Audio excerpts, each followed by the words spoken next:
Mon nom, c'est Dr Mohamed El-Bouhmadi, président de la Fédération marocaine de l'industrie et de l'innovation pharmaceutique et président de Zenith Pharma. Comme vous le savez, le Maroc est dans un environnement mondialisé, où nous subissons aussi les ruptures de stock des matières premières comme la plupart des pays dans le monde. Au Maroc, comme je l'ai dit, il y a deux types de produits, des produits fabriqués localement et des produits importés. Souvent, les ruptures de stock concernent les produits importés. C'est là où on a moins de maîtrise sur la fabrication, sur les délais de production et sur toute la chaîne de valeur. Par rapport aux produits fabriqués localement, malheureusement, nous ne fabriquons pas de matières premières, pas parce que nous ne savons pas le faire ou nous ne voulons pas le faire, mais simplement la taille du marché ne nous permet pas d'avoir un retour sur investissement par rapport à la fabrication de matières premières. Donc nous dépendons, comme la plupart des pays, notamment les pays européens, de l'Inde et de la Chine. Dans ce schéma, lorsqu'il y a une pénurie d'une matière première, vous savez, le médicament est un médicament, et généralement, il y a une composition très complexe. Parfois, vous allez avoir jusqu'à 50 composants dans un médicament. Lorsqu'un seul manque, vous ne pouvez pas produire. On fabrique le médicament de façon très précise, avec des normes de qualité, d'environnement, et la matière première, on doit l'acheter au même endroit. On ne peut pas changer comme ça. Si on doit changer de matière première, on doit absolument faire une mise à jour une variation au niveau du ministère de la Santé. Donc tout est réglementé, tout est codifié, et lorsqu'un seul composant manque, vous ne pouvez pas produire. Et donc nous subissons cette problématique de disponibilité des matières premières. Comme nous sommes un petit marché, nos besoins sont assez faibles.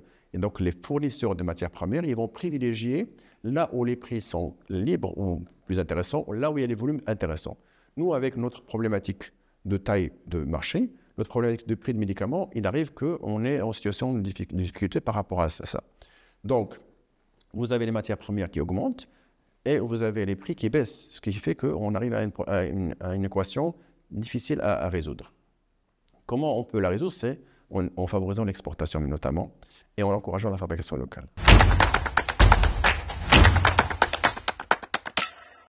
Le médicament ne représente que 28% des dépenses de la santé.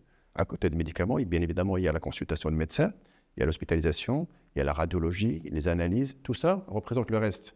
Ce décret fixe les modalités du prix. Donc le laboratoire ne va pas choisir le prix qu'il veut. Donc il y a des règles pour fixer les prix qui sont fixés par l'État, par le ministère de tutelle, aussi bien pour les produits fabriqués que pour les produits importés.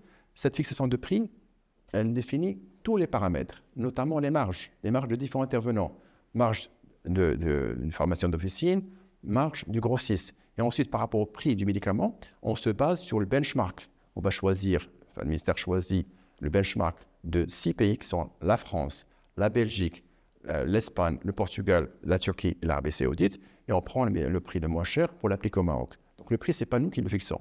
Ensuite, ce décret des prix, il est plus favorable aux produits importés, puisque dans le système, il favorise les produits importés, et le benchmark qu'il utilise n'est pas forcément adapté, puisqu'on se compare à des marchés qui sont 5-10 fois plus importants que le marché, dont la consommation est 5-10 fois plus importante que le Maroc.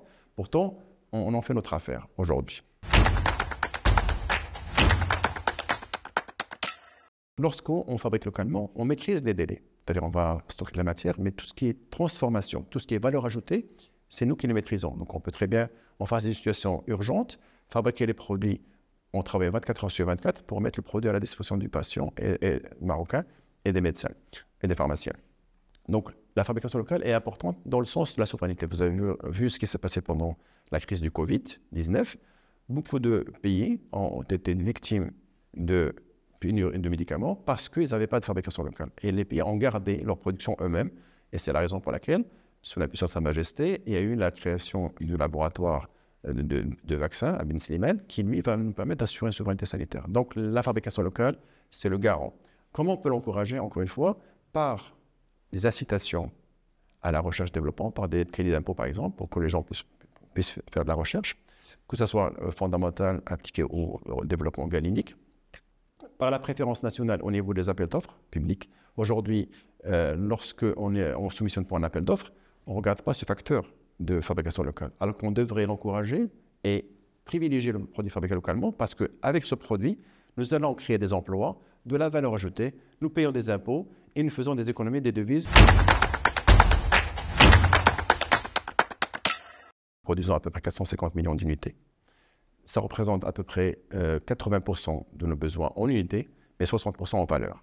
Ça veut dire que plus on va substituer l'importation par la fabrication locale, on va augmenter la part des produits fabriqués localement et réduire les importations. Or, souvent, l'importation est aujourd'hui une escalade d'importation qu'on doit limiter. Et donc, on doit privilégier systématiquement les produits fabriqués. Donc, les indicateurs, c'est simplement ce que communiquent un certain nombre d'organismes avec qui nous travaillons, qui nous donnent des statistiques tous les mois. Et nous voyons le nombre de produits fabriqués, aussi bien Princeps que génériques. Nous voyons le taux de pénétration des génériques et nous voyons ce qui se passe dans le secteur. Donc, les indicateurs, on les suit. Ceci dit, on doit pouvoir passer à une vitesse supérieure. C'est encourager la fabrication locale par des mesures concrètes. En légalisant l'usage licite du cannabis à des fins thérapeutiques et cosmétiques et compléments alimentaires, nous avons franchi un pas important. Aussi avec la création de l'agence, l'ANRAC, l'Agence nationale de la régulation l'Agence nationale de la régulation du produit de cannabis, des activités liées au cannabis. Cette agence, elle travaille sur la stratégie. Elle veille à ce que le secteur se développe et que l'ensemble de la filière puisse en profiter. Aujourd'hui, le Maroc a légalisé toute la chaîne, depuis la culture, avec une réglementation très stricte, la transformation, la fabrication et bien sûr la commercialisation et l'export. Donc nous avons une chance inouïe par rapport à cette plante qui a beaucoup d'indications. Elle va permettre de traiter des maladies neurologiques, elle va améliorer un certain nombre de symptômes. Et donc c'est une aubaine intéressante et importante pour l'ensemble de la filière, aussi bien les agriculteurs que le secteur pharmaceutique. Et donc ça permet aussi de stimuler la recherche, la mise au point de nouveaux produits et de développer une nouvelle molécule, de nouvelles formulations pour l'exportation de ce produit. La filière, dans sa globalité, va générer de la valeur ajoutée. Aujourd'hui, je ne pourrais pas vous avancer de chiffres parce que beaucoup de laboratoires ont investi dans ce genre de produits, aussi bien médicaments que compléments alimentaires que cosmétiques. Et ils sont en train de lancer le produit. Donc, on va attendre de voir un peu l'année 2025, comment elle va se présenter pour faire un bilan et avoir des perspectives de développement futur.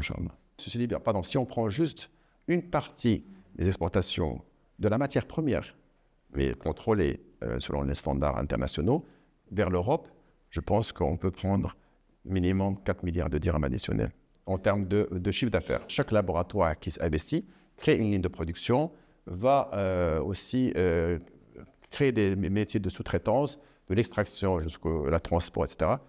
Encore une fois, tout est réglementé et tout est fait sous le contrôle de l'ANRAC. Tout ça va générer des emplois et c'est ça le plus important pour nous.